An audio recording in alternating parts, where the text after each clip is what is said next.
kita dorong supaya segera itu P21. Kita minta juga kepada kejaksaan mohon berikan kepastian hukum supaya itu bisa dilimpahkan penyerahan tahap 2 untuk persiapan untuk disidangkan di pengadilan. Sehingga kepastian hukum kepada masyarakat bisa diraih. Dan supaya peristiwa ini juga membuat pelajaran dan pembelajaran kepada orang-orang tertentu. Agar tidak lagi seenak-enaknya mempetakompli orang lain. Itu kira-kira media ya. Tapi kan yang sekarang lagi beredar juga framing-framing ya kan, banyak bersebaran terkait juga ada orang besar, makanya P21 itu ada keganjalan dalam kata ada orang besar di belakang ini. Pak Janda bisa menangkap nggak kata orang besar? Saya tuh berpikiran positif aja ya, karena saya tuh adalah para penegak hukum ya. Kita nggak usah selalu mempersepsikan terkendalanya P21 karena ada orang besar di belakangnya. Orang besar yang mana? Di belakangnya apa? Besar kan banyak nih macam-macam orang besar nih. Iya. Gorila juga gede loh. Jadi kan bisa macam-macam aja. Jadi nggak usah mempersepsikan ini akhirnya menokok kepada salah satu objek. Saya berpesan juga ya objek yang merasa ditokok ini kan tidak menyebutkan nama juga kan. Ya nggak usah juga terpancing dan sensitif gitu loh. Kalau orang bilang tuh jangan sensi lah. Ngapain terpancing dengan situasional itu? Akhirnya timbul macam-macam bahwa ini ada di partai ini dan lain sebagainya. Sudahlah, nggak usah ditanggapin. Justru kita mencuat dikatakan ini banyak biru, hitam, kuning, hijau, kan banyak macam-macam tuh. Nggak usah tanggepin, kecuali kalau sudah menyebutkan Anda, itu beda. Jadi kalau nggak nyebutkan ngapain ya, sudah ngapain ya. Ini kan namanya dinamika kehidupan seperti ini. Kalau ada yang sudah nyebutkan langsung orangnya juga masih belum berjalan kok. Masalahnya jangan dikait-kaitkan dengan perjalanan ini. Kalau belum adanya P21, saya masih berpikiran positif bahwa ini masih ada hal yang harus digali oleh pihak JPU dengan pihak penyidik. Pikiran positif saya begitu. Walaupun pikiran positif saya sudah mulai saya memikir juga. Kenapa kok belum juga jalan-jalan ini kan gitu. Saya ngomong nih saya adalah mantan penyidik. Tapi saya tidak mau mengkait-kaitkan di luar daripada etika prosedur penegakan hukum. Karena saya harus luruskan law is the law. Jangan gambarkan itu ada permainan politik, saya nggak mau nyambung di sana. Karena kalau sudah nyambung ke sana nanti akan muncul bahasa politik itu akan menghalalkan segala cara. Itu kan lebih bahaya lagi kan? Nah, makanya saya tidak mau gaitkan itu, tidak mau gabungkan itu. Pesan saya cuma itu aja, segera tuntaskan aja lah supaya ada kepastian hukum. Supaya ini jangan lagi ada presiden-presiden yang lain, muncul lagi muatan-muatan yang lain, muncul lagi orang-orang yang tadi tidak kelihatan lagi, terus muncul lagi komentar-komentar dari orang tertentu. Tadi saya sudah sampaikan bahwa partai itu benar. Jangan oknumnya itu sensitif. Cepat nangkap langsung melemparkan. Nah, orang lagi baca dan langsung baca. Duh, kok kebakaran jenggot? Tapi kan dia merasa membangun sebuah partai itu kan dengan berdarah-darah, tapi digosipin ada sampai itu kan gosip. Kan tidak menyebutkan. Sekarang kalau dibilang partai abu-abu terus merasa cari dulu warnanya abu-abu. Nah, ini kadang-kadang terlalu sensitif. Partai merah contohnya kan taruh merah. Wah, kami merah juga nih. Kalau dibilang partai dari apa? Dari ini, dari langit. Wah, cari lagi yang dari langit. Jadi maksudnya itu nggak usah sensitif juga. Jadi kita kan orang berilmu, nggak usah terpancing dengan situasi kondisi itu. Biar masyarakat tuh adem, jangan berpersepsi mikir ada apa sih. Makanya saya katakan partai itu benar. Oknumnya yang terlalu sensitif, menanggapi hal-hal yang nggak perlu. Tapi kan oknum yang mengatakan ijazahnya Pak Jokowi itu terindikasi palsu kan juga pernah bernaung dengan partai itu. Wajar dong masyarakat bertanya-tanya.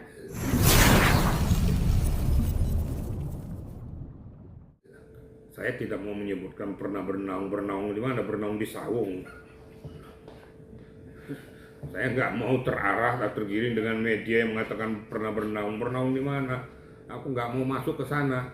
Nah, kalaupun ada oknum yang ngomong tuh silakan, kebetulan aja di partai itu kebetulan. Iya, iya. Nah, tapi tidak dikatakan bernaungnya situ, nggak ada. Itu berarti dia berbicara secara personal, tidak membawa partai. Emang? Jadi jangan bilang saya atas nama partai ini mengatakan enggak. Enggak. Ya justru kan personal. Iya. Harus kita bisa bedakan personal dengan partai. Partai itu kan suatu partai yang terdiri daripada manusia-manusia dalam suatu wadah organisasi. Betul. Dan pasti betul. Tapi kalau oknumnya kan belum tentu. Sama aja sekarang lembaga kepolisian. Pasti benar lembaga kepolisian tuh. Tapi ada aja oknum yang menyimpangkan. Akhir-akhirnya begitulah. Ya. Tapi dengan arti kata Pak Jendes mantan penyidik juga di Mabes Polri, ya kan, dengan saling melaporkan juga, dan kemarin juga Roy Suryo mendatangi Polda Metro Jaya ke SPKT untuk melaporkan 7 orang. Ada indikasi orang-orang yang ada sangkut pautnya dengan ijazah.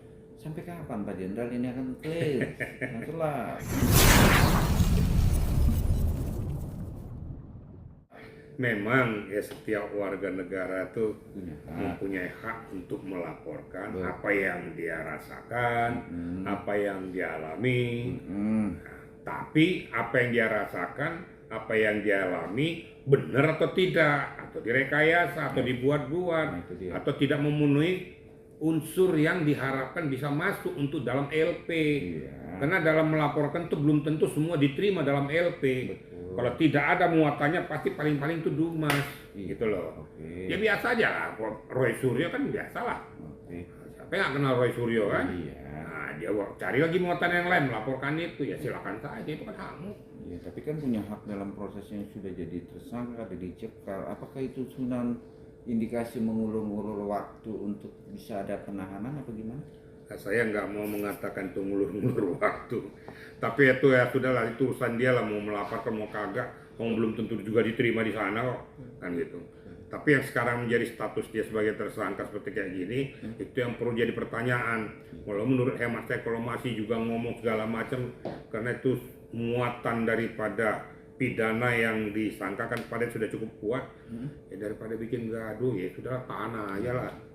Supaya jangan muncul lagi presiden yang lain gitu loh. Nah, tapi kalau seandainya yang bersangkutan mau melaporkan seseorang atau orang, silakan aja, itu kan haknya, hak setiap warga negara. Nanti tinggal pihak kepolisian akan menelaah, menganalisis layak atau tidak untuk diterima ini jadi LP. Gitu kira-kira ya. Menarik Pak Jenderal, 2 substansi yang tadi saya pertanyakan soal Panji yang mengkritik dengan membawa kata fisik, dan seorang Roy Suryo yang mengkritik ijazahnya baju asli atau palsu. Tapi ada salah satu prof bilang 2 substansi itu tidak bisa dilaporkan dan tidak bisa dihukum. Gimana melihat itu? Ya.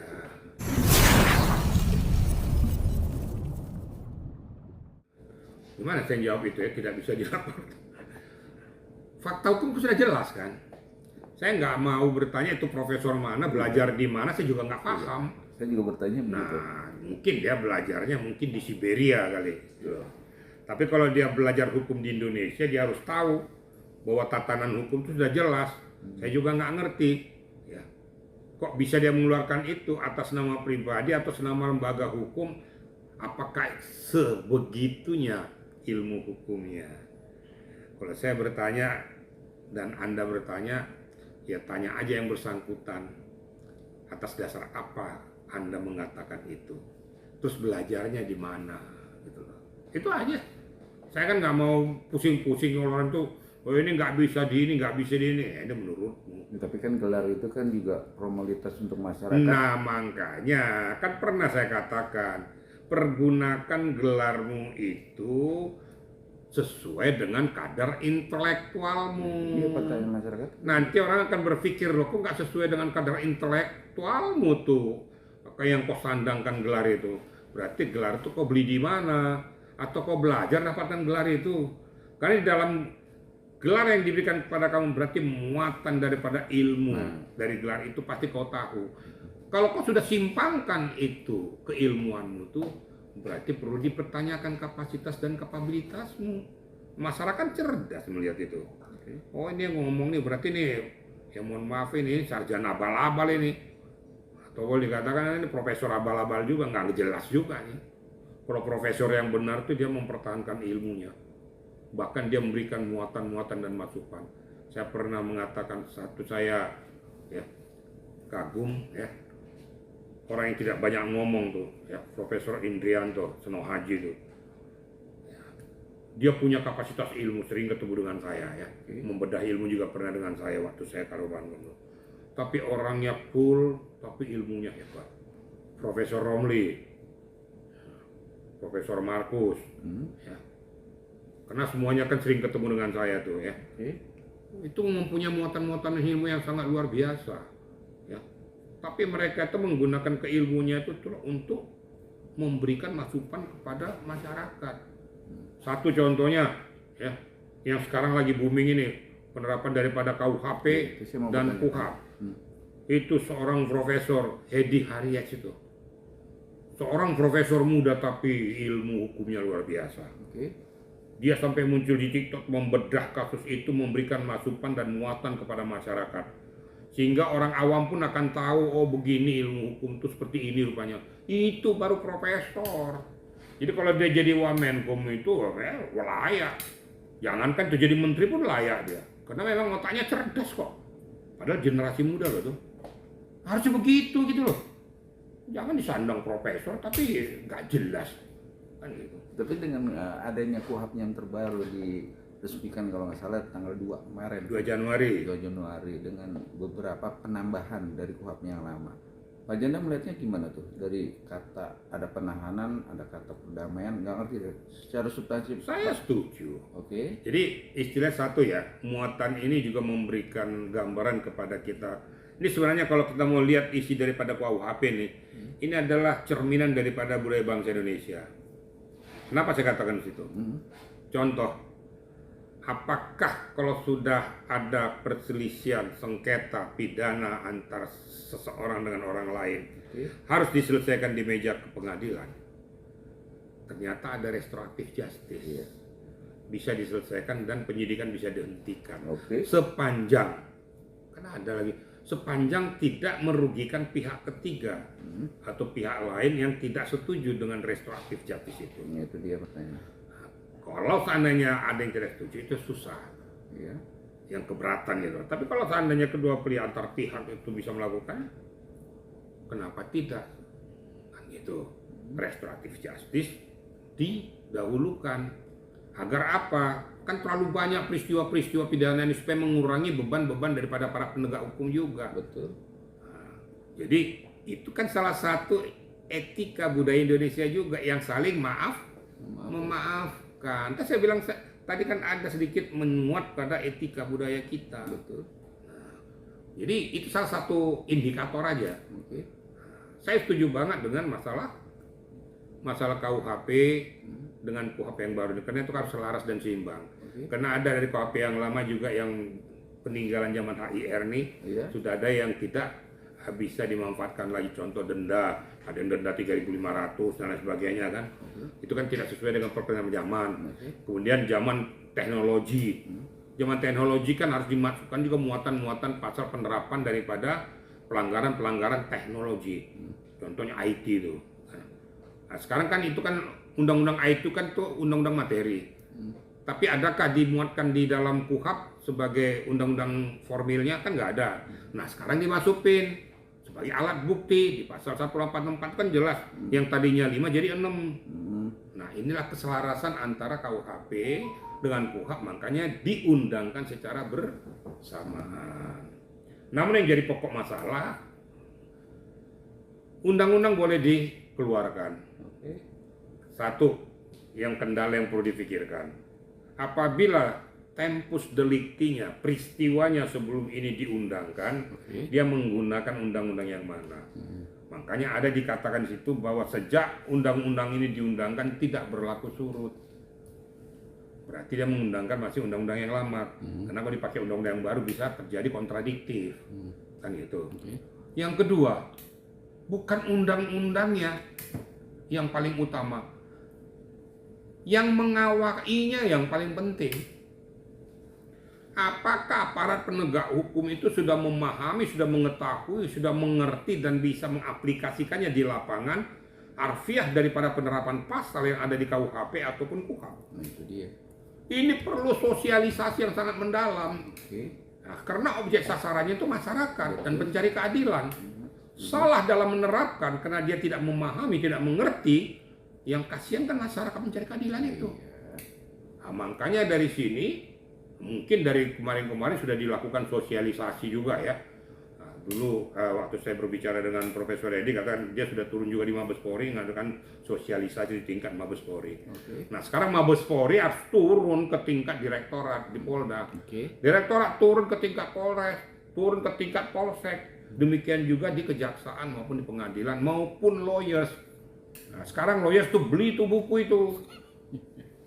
Kalau kau nanti membela klienmu kok nggak ngerti si penerapan KUHP dan KUHP hancur. Oke, tapi banyak itu pro kontra juga tuh para lawyer.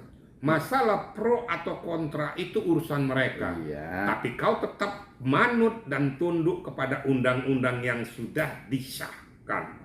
Itu kan pribadimu. Saya nggak setuju, ya sudah kau pakai di sono aja kau lawyersnya. Sepanjang kau mau lawyers di Indonesia, pergunakan KUHP itu, pergunakan KUHP yang baru itu. Karena itu sebagai petunjuk tuntunan dalam penegakan hukum. Tapi kalau dengan KUHP yang terbaru ini, laporan atau indikasi perseteruan kasus itu cepat nggak untuk menjadikan orang itu jadi tersangka dengan KUHP ini nih? Soalnya ada dua nih. Yang perkara di sebelum KUHP ini ditetapkan sudah dijadikan tersangka nih, dokter R sama dokter apalah, dua dokter itu nih, ya kan? Dan bisa juga nggak dalam perkara kasus yang sudah dikatakan tersangka untuk bisa mencabut dan tidak jadikan tersangka, gimana tuh? Sepanjang kan sekarang ada ketentuannya sekarang tuh. Kalau seandainya si pelapornya mencabut, laporannya bisa dihentikan. Tersangkanya hilang. Ya. Kalau seandainya dia sudah terjadi perdamaian dan lain sebagainya. Oh. Kecuali apa tuh? Pidana murni. Contoh pembunuhan. Nggak bisa ya? Nggak bisa, pemerkosaan nggak bisa. Itu pidana murni itu. Iya. Ataupun tindak pidana korupsi yang merugikan negara. Tidak ada istilah restoratif justice. Restoratif justice adalah dapat dilakukan kepada antar pihak. Iya. Yang bersengketa tentang pidana. Betul. Ya, sepanjang itu tidak merugikan pihak ketiga atau melibatkan pihak ketiga, itu loh. Memang ada kemudahan-kemudahan. Kalau dikatakan media tadi masalah penahanan tergantung penggawanya. Iya. Kalau memang dia cepat melakukan tek besok juga bisa ditahan. Betul. Ya, tergantung kepiawaian. Benar. Nah, itu kira-kira. Jadi biar tahu dipahami oleh kita semua, jangan menggebiah-uyah tentang restoratif justice. Ada barrier-barriernya. Ya. Kalau menyangkut pidana murni itu tidak akan bisa ada restoratif justice. Tapi kalau pidana cuma pencemaran nama baik atau itu kan delik aduan. Iya. Nah, kalau delik aduan itu bisa dilakukan. Ya. Walaupun udah tersangka ya? Iya, bisa. Polda sudah menyatakan dia jadi tersangka. Itu delik aduan, karena delik aduan kan saya melaporkan. Iya. Nah, itu bisa kalau seandainya, contoh nih, terjadi pemerkosaan anak saya di rumah. Iya. Contoh nih ya. Iya. Walaupun saya sudah melaporkan atau saya cabut, nggak bisa, itu pidana murni, pemerkosaan itu, nggak bisa. Itu kira-kira bisa dipahami kira-kira kan? Ya itu, walaupun saya yang dirugikan, anak saya kan. Iya paham. Nah, tapi nggak boleh saya mencabut itu. Mencabut katanya sudah perkosa, nggak bisa, itu pidana murni. Iya, tapi kan masalah bertanya kok cepat, ya kan? Proses memang udah dari tahun 2005, kok baru berapa minggu ini dengan KUHP yang baru kok cepat. Kemarin dia jadi tersangka, ini jadi tersangka, ya kan? Nah, itu yang buat jadi pertanyaan, emang KUHP ini gampang untuk menjadi tersangka nggak ini kan? Juga. Kan namanya menetapkan seseorang menjadi tersangka itu kan tetap melalui etika prosedur. Betul. Melakukan tindakan dari lidik, ya. Lidik menemukan bukti permulaan, naik ke sidik, mengeluarkan SPDP, kemudian memeriksa orang yang diduga melakukan perbuatan itu, memeriksa saksi-saksi yang lain dalam peristiwa penyidikan. Ternyata terjadi peristiwa pidana itu, baru ditetapkan tersangka. Itu tetap harus dilalui. Nggak bisa, itu amanat KUHP harus tetap dilalui. Jadi jangan gara-gara mentang-mentang ini enak-enaknya aja tersangka, walaupun tidak ada bukti permulaan, nggak bisa. Dan memang yang saya lihat nanti akan banyak sekali pra-peradilan ini. Wow. Kan banyak sekali.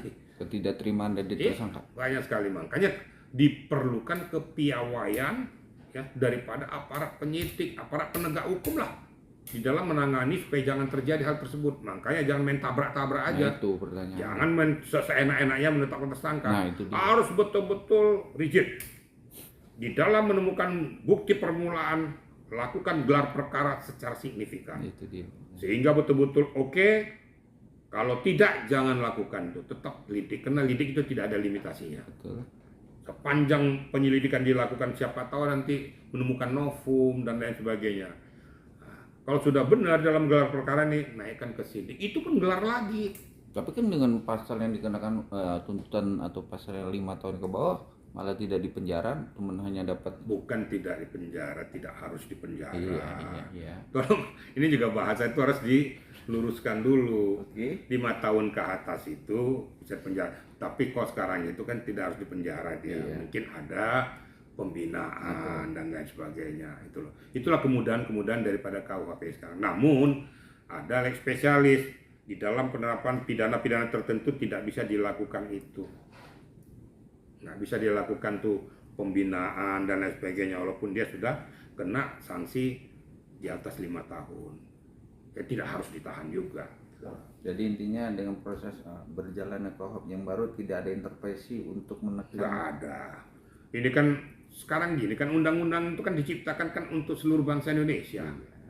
Sekarang tinggal kita aja. Sekarang ini anggota DPR tuh mengesahkan tuh. Setelah disahkan di di DPR tuh melalui legislasi segala macam, emang untuk kepentingan dia? Iya. Tidak juga. Suatu ketika anggota DPR-nya kan akan bubar juga, akan berganti. Tapi undang-undangnya kan enggak. Jadi jangan terlalu kita lihat ada muatan-muatan tertentu dari orang tertentu di DPR itu terlalu berpikir terlalu sempit gitu loh. Karena ini kan semuanya kan ratusan daripada anggota DPR itu yang ikut ya di dalam membedah itu ya. Di balik namanya tuh. Ya. Tapi kalau nggak salah kemarin Yusril sendiri berpendapat soal adalah indikasi untuk memfitnah itu tidak dikenakan hukuman atau pasal ya kalau nggak salah Yusril kemarin. Itu yang diangkat permukaan supaya dia bebas dan lepas dari permasalahan itu gitu. Iya. Ya enggak juga lah. Itu enggak. Fitnah itu melihat saya bilang lebih parah sekarang tuh fitnah itu kalau menohok seseorang itu kena loh. Iya. Nah, dari mana dasarnya dia bilang gitu? Udah nggak usah dengarkan biasanya melepaskan diri kan kayak gitu. Capek kalau ngomongin manusia tuh. Nggak akan selesai-selesainya. Nah, tapi kan kritikan untuk membangun dalam tanda kutip malah lebih ketat dengan undang-undang ini. Lebih kena pasal lalu mengkritik dan memfitnah. Kan saya udah ngomong tadi. Iya. Memfitnah kalau menohok orang lain, walaupun itu bersifat sarkasme tapi sudah menyentuh kepada fisik kena dia. Dan saya setuju itu. Kenapa saya setuju? Karena saya masih manut kepada budaya bangsa Indonesia. Bukan kata pembungkaman dengan kritik. Ada pembungkaman dari mana? Dari Hongkong. Ngarang aja pembungkaman hukum dan undang-undang itu nggak ada pembungkaman. Kan itu berlaku kepada seluruh rakyat Indonesia. Dan juga akan berlaku kepada anggota DPR apabila melakukan perbuatan itu. Iya. Nah, mana pembungkaman di mana? Untuk mengkritik sih. Enggak lah. Itu kan persepsi masing-masing. Makanya supaya kita mengurangi mengkritik diri sendiri aja. Oke. Jangan suka mengkritik orang. Kalau sendiri nggak beres kok kritik-kritik orang lain. Orang yang biasa mengkritik orang lain, biasa orang paling tolol itu dia sendiri nggak pernah berpikir bahwa kau sudah benar atau tidak gitu loh. Oke. Bah.